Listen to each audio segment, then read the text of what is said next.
Hi, I'm EJ Hradek alongside the coach, Barry Melrose. Yeah. Should be a good one today, Barry, and let's start talking about Princeton right off the hop here. They got a kid from St. Paul, Minnesota that's going to really be a guy they're going to look for to lead them today. Well, Mike Kramer's the guy, and when you play Yale, you're going to have to score some goals because Yale scores a ton of them.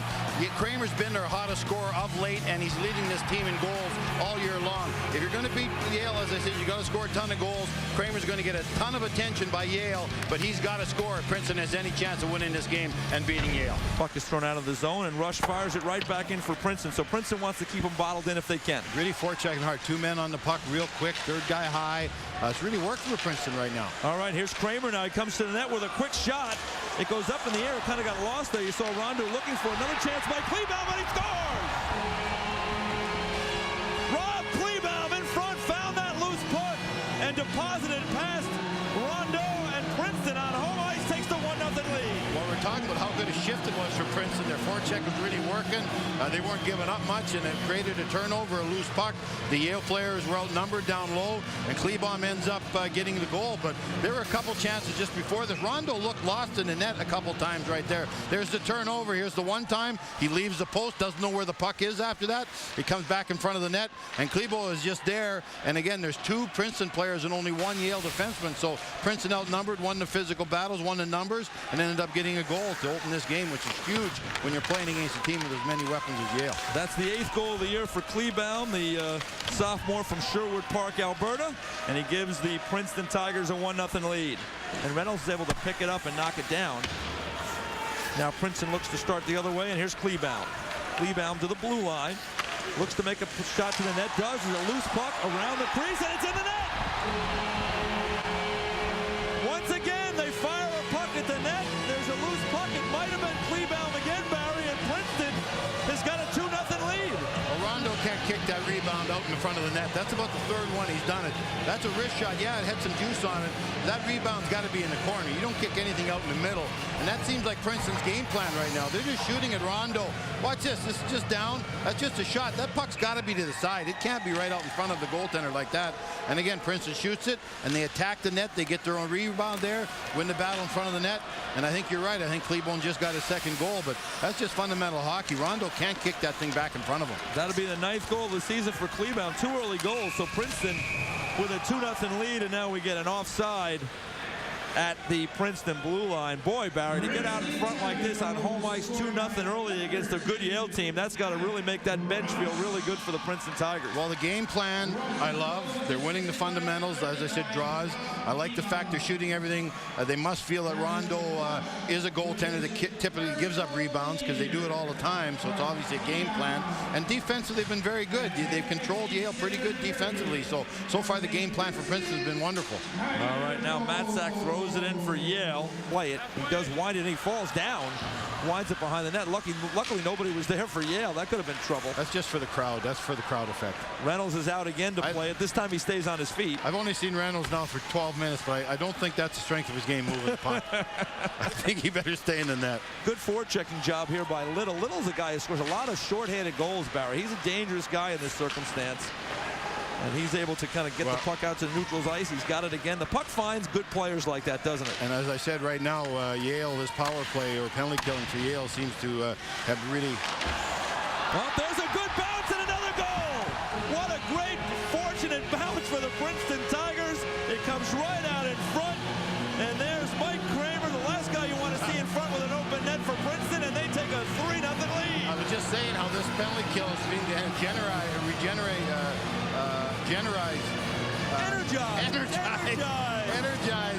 Yale because they had nothing going. Princeton had nothing going, and all of a sudden, as you mentioned, it was just dumped in and hit something behind the net, and Rondo lost sight of it. He thought it was going to go around the wall, and he lost sight of it. Watch right here. He's thinking that puck's going around the wall, and he hits that thing where the Zamboni comes out, and bang, kicks out in front, and Yale gets the... Yale gets another goal, so they're down 3-0. Great start. Yeah, Princeton with the goal, and Kramer, his 13th goal of the season. You see it there, and boy, oh boy. Well, I mean, what a break that was. I mean, that was like the old Auden Buffalo Barry. They used to have a little bit of a backboard like that that could cause you trouble, and that really hurts Yale. And again, that's just a case of the visiting team not knowing the boards, because the goaltender, as soon as that was coming around the corner, another penalty to Yale. the goaltender thought that was going to be a wraparound, was going to go all the way around the ring, so he let up on the play, and it kicks out in front, and he's not ready for it. So, and you saw the Princeton players go to the front of the net. They knew it was going to be there. And so now, and to make things worse, Yale takes a penalty here, and it's Mason in for 2 minutes, and Princeton is on another power play, a chance maybe for another goal for Princeton. Well, Princeton better make hay while the sun shines, because you know that there's going to be a couple penalties to Princeton coming up pretty quick. All right, Princeton looking to get something going. Nice forechecking job there by Limbert, doing a great job bottling up. You were saying that just life-changing experience. It made me appreciate the sport and appreciate the ability for me to bounce back, and it's awesome to be back.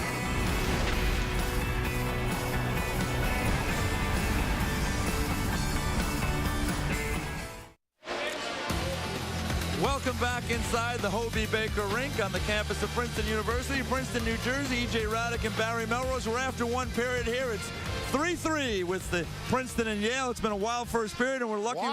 Wild to say the least. And we're lucky to have right now with us downstairs from the Princeton Tigers, Rob Kleebaum. Rob, EJ Hradek and Barry Melrose upstairs. How you guys doing? It's a wild. We're doing okay. How are you exactly? How are you doing after a crazy first I don't know. period? The nerves are getting a little crazy out there. Up and down. You guys, you scored early in the game. You had an assist on the second goal. You guys have a 3-0 lead. You have power play opportunities. I mean, what happened there on those two shorthanded scores for Yale? You know, they're a real fast team, and you can't let your guard down for a second. And they just got some bounces that went their way, and give them chances, they're going to capitalize, and that's exactly what they did. Well, Rob, I loved your game plan. I thought you guys did everything you wanted to. I thought you were great on draws. Fundamentally, you got the job done. And I thought you guys, obviously your game plan is to fire the puck at Rondo from all over the rink. It seemed from the corners, from the front of the net, from the side of the net. Your goal yourself, you just threw it at the net, and you guys went in and won a rebound battle. Yeah, exactly. Like, our philosophy is the more pucks we get on net, you can't save all of them. So just get them on there and get some guys to the net, create some traffic. Maybe he doesn't see it, maybe it just goes in. So now, right now in your dressing room, is your coach the happiest guy in the world that is 3-3, or is he the maddest guy in the world that you blew a 3-0 lead? He's definitely going to be upset with us for blowing a 3-0 lead. We can't have letdowns like that. Like, once we get up, we got to continue doing the same things we were doing to get there, and not let teams back in the game like that. Well, Rob, listen, get back in that locker room. Thank you so much for taking the time. Good luck the rest of the way. Yeah, thanks. Have a good game, guys. All right. Rob Kleebaum, Edmonton native, Sherwood Park there. So thanks for being with us. Wild game here, first period. We're in between the first and second period by the head coach of the Princeton Tigers, Guy Gadowski. Guy, thanks for taking a few minutes to be with us. Thank you. First thing I wanted to ask you is, you guys had a little bit of a slide, 4-game winless streak coming into Friday night, but you get a big win against Brown. How important was that win for you guys? I think it was important that we played well more than the win. I think there was, in the 4-game slide, our PK struggled. We were taking penalties, and that's not a bad combination. I think we settled a little bit of both of those. So playing well was the number one criteria, and then to get a win obviously is important for the points, but just to play well again I think was huge. You know, when I look at the season for the Princeton Tigers, you guys have been a little bit of a streaky bunch. You've lost some in a row, then you had a nice long winning streak, and then you go into that little bit of a winless slide again. Why so streaky, do you think? I don't know. I have no idea, but I hope we're starting another one. Yeah, well, it would be good to keep it rolling now.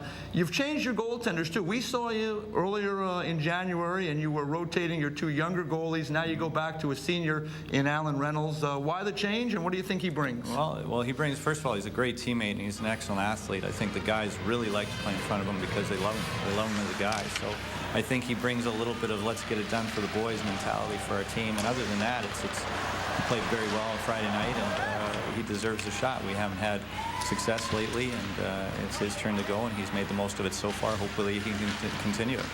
One thing about your team I noticed as well is on the road, you guys are like a road warriors a little bit. You're a team that really can get it done on the road. At home, you've been good, but not as consistent. Why do you think it's been a little bit of a struggle at home more so than on the road? I don't have an answer for that. We like to think that it's a tough place to play here, and but we've got to prove it. I don't know. I'm very happy with our road record, but to be one of the top teams in this league, obviously you have to take care of things when you're at home, and hopefully this will get us going and get that feeling back going into playoffs. Last weekend for the seniors, home weekend for the seniors.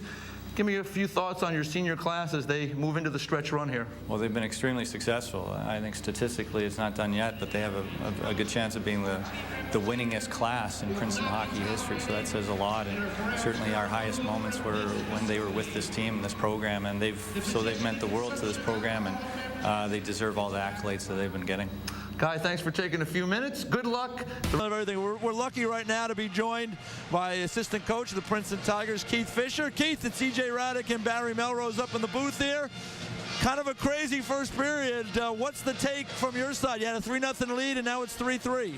Yeah, it was the start we wanted, and we just got to get back to getting pucks deep and forechecking hard and get pucks to the net and hopefully pounce on a couple rebounds like we did. And we got to come back harder on our, just tighten things up a little bit on the power play and make a couple stronger plays, take passes. But Yale's a very explosive team, and they don't have to have many chances to score. So hopefully we can limit those chances here in the next 2 periods. Keith, I agree. Or I thought you guys played very well. We talked about your draws, 20-5. You had to pretty well do everything you want to do in the first period, except for the score. Yeah, well, a big thing with our team is if we get pucks deep, we're able to go forecheck and play offense. We like to play offense, and you know, as long as we limit their chances, we feel good going in the final 40 minutes here. You know, Yale is a team, Keith, we talked about it up here. I mean, they are dangerous shorthanded. They like to go after it. I mean, you got to be, I guess, talking to your point guys and everybody on the team that, hey, this is a team that they don't care if they're down a man. They continue to push. Well, that's a thing that we've talked about in our meetings, that anytime they're good at blocking shots, and they like to spring guys off block shots, and they forecheck hard, even though they're down a man off a dump puck. So our defensemen got to be a little bit more aware when they're coming, and just keep it simple coming up the ice and have some speed. All right, Keith, get back behind the bench. Thanks for your time, and good luck the rest of the way today. All right, thanks, guys. All right, that was Keith Fisher, the assistant coach of the Princeton Tigers. Barry, let's take a look at the stats right now, because, all right, off the draw, Princeton gets it, dumps it in. Rondo is out to play it. Quickly tried to clear, kept in at the point, and there's a deflection that just goes over the net. Almost a great opportunity for Princeton there. Now Mellon has it. Back to the point. Sadeo winds and fires just wide. Kicks off the boards out to the point. Ritchie to Kleebaum with a shot. Hits the side of the net. Much better power play. Moving the puck now.